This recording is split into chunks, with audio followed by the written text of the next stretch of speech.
Hello మిత్రులారా, ఎలా ఉన్నారు? అందరూ బాగున్నారు. ఈరోజు వచ్చేసరికి అయితే నేను బెల్గాం అయితే వచ్చాననమాట. బెల్గాంలో క్లయింట్ ప్లేస్‌తో అయితే వచ్చాను. ఇక్కడ వచ్చేసరికి మాకు క్లయింట్ ఉన్నాడు. జనరల్‌గా నార్మల్‌గా క్లయింట్ ప్లేస్‌కి వచ్చినప్పుడు మేము ఎక్కువ ఫుడ్ అనేది బయట ఆర్డర్ పెట్టుకుంటూ ఉంటాము. అలాగే ఈరోజు సండే కదా, నేను జొమాటోలో అయితే ఆర్డర్ పెట్టుకున్నాను.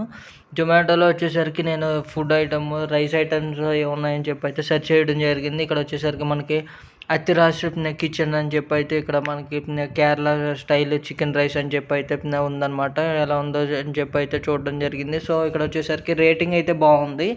సో ఈ ప్లేస్కి అయితే ఇక్కడ ఫుడ్ ఎలా ఉంటుందని చెప్పి అయితే రేటింగ్ బాగున్నాయని చెప్పి అయితే ఇక్కడ ఆర్డర్ పెట్టుకున్నాను. ఇది రైస్ అయితే డిఫరెంట్గా ఉంది కొంచెం లుక్, కానీ ఫుడ్ ఐటమ్స్ వచ్చేసరికి టేస్ట్ అయితే చాలా బాగుంది. ఇది వచ్చేసరికి చికెన్ రైస్, ఇది వచ్చేసరికి నాకు మనకి రైస్ ఇచ్చాడు. రైస్ కూడా క్వాంటిటీ బాగానే ఇచ్చాడనమాట.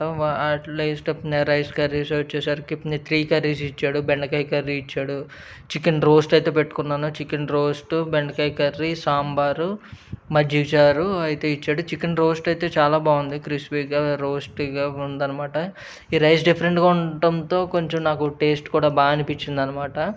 అండ్ బీరకాయ అండ్ క్యాబేజ్ అయితే ఇచ్చాడు. క్రిస్పీగా అయితే టేస్ట్ అయితే చాలా బాగుంది. చూడండి, నేనైతే లొట్టలు వేసుకుంటూ తింటున్నాను. అండ్ ఈ ప్లేస్ వచ్చేసరికి అతిరాజ్ కిచెన్ అనమాట. ఇది వచ్చేసరికి మనకి బెల్గాంలో నెహ్రూ నగర్లో అయితే ఈ ప్లేస్ అయితే ఉంది. జనరల్గా నార్మల్గా ఎక్కడికైనా ప్లేసెస్కి డిఫరెంట్గా విజిట్ చేసినప్పుడు అక్కడ ఫుడ్ అనేది ఎలా ఉంటుందో టేస్ట్ చేయడం మనకి అలవాటు కదా. సో అలాగే ఈ ప్లేస్లో అయితే నేను టేస్ట్ చేయడం జరిగింది. ఇదే ఫస్ట్ టైం అనమాట కేరళ అయితే. అండ్ రైస్ వచ్చేసరికి ఆ రైస్ని ఏమంటారో నాకు తెలియదు. సో మీకు కనుక నా రైస్ని ఏమంటారో కనుక నేను తెలిస్తే కామెంట్ సెక్షన్లో అయితే పెట్టడం మర్చిపోకండి. And please don't forget to subscribe Dad's Little Chef. ఇది వచ్చేసరికి రైస్ అయితే నేను చూడొచ్చు, డిఫరెంట్గా కొంచెం బాగా బ్రాడ్గా థిక్నెస్గా ఉంది రైస్. కానీ టేస్ట్ అయితే చాలా బాగుందన్నమాట. నాకైతే ఫుడ్ టేస్ట్ అయితే నాకు చాలా బాగా అనిపించింది. వర్తి కూడా, టేస్ట్ అయితే వర్తి, క్వాంటిటీ కూడా రీజనబుల్గా ఇచ్చాడు. సో మీరు కూడా ఎప్పుడన్నా బెల్గాం అయితే విజిట్ చేసి ఉంటే ఈ ప్లేస్ని అయితే విజిట్ చేయండి.